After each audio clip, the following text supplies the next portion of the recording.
Never have I ever gotten so frustrated during a walkthrough. There's a first time for everything, and you learn out of all experiences, positive or negative.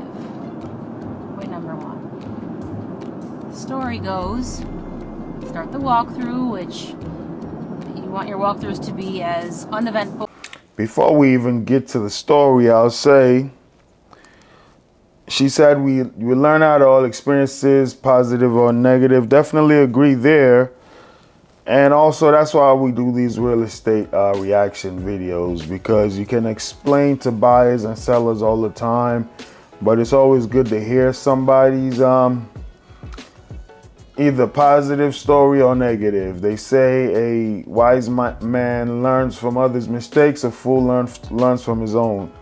So in our real estate transactions, we're trying to be wise. Just watch the ones that pertain to sellers or buyers, if you're a seller or a buyer, or just somebody just enjoying the channel. Just maybe in the future you may want to purchase a house, and it's always better to learn from somebody else's mistake. It's less costly, right? But let's dive right in.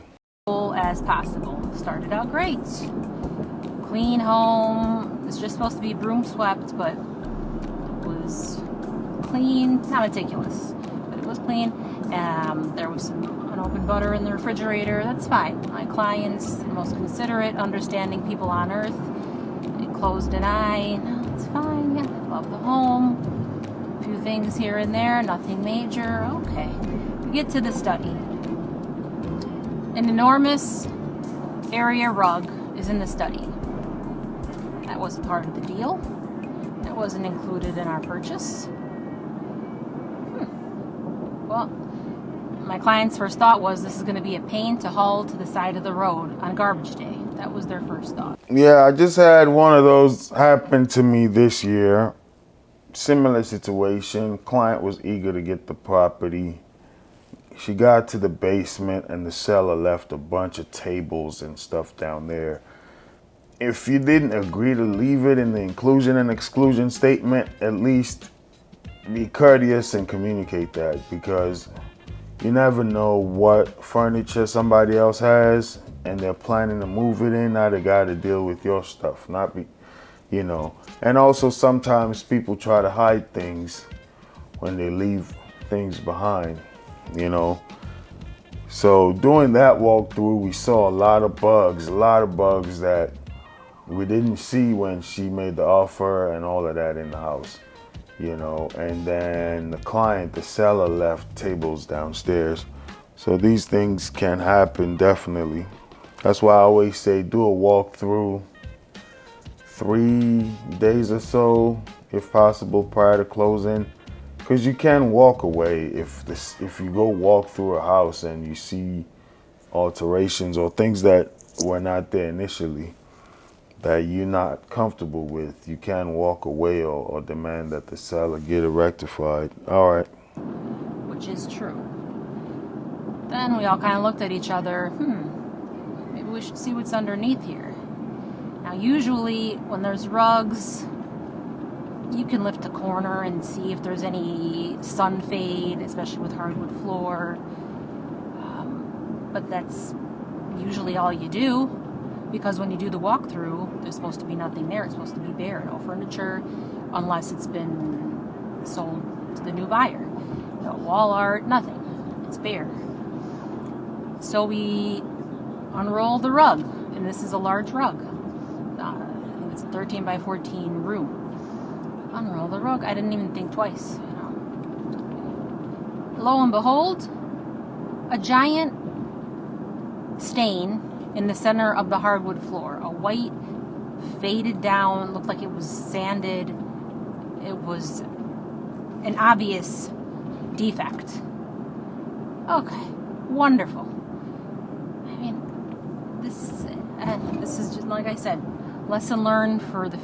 Yeah, so she said hardwood floor looked like it was sanded.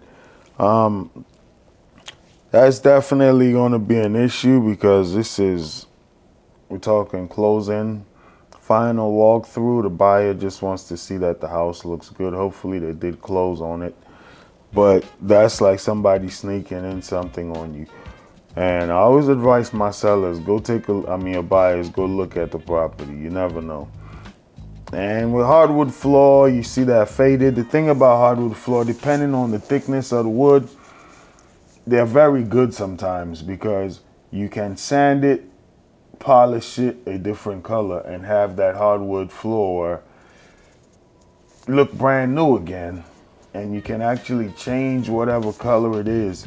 So probably that's what they were trying to do. There was a stain there, they buffed it, but you got to do the entire space. And just depending on how bad it is, it can totally be damaged, because sometimes if the thickness is not that much and you sand it down, you probably need to get a new hardwood floor. Yeah, these are the things that happen when you do these transactions. So I always tell sellers, make sure you get stuff out on time. That way my buyers can go look at it. I've done some walkthroughs right before going to sign, which is not advised, but sometimes that's the only time the buyer has an opening. But I always try to tell them 1 or 2 days prior to, if possible, because if you see something you don't like, you want to be able to give the seller the option to fix it, or you walk away. All right, let's hear this rest of this and then we can wrap it up. Future, my fellow agents out there, when you guys do home inspections, do you guys lift rugs? Because technically we're not supposed to touch furniture. It's not our home. But the floors belong to the house. So, yeah, send pictures, this and that. And what a time I had with this lovely agent. Oh, what a dream, this guy. Oh, are you accusing my client of unethical behavior? No, what's the response here? What's the educated, calm response? I guess. Yeah, we'll leave that one right there.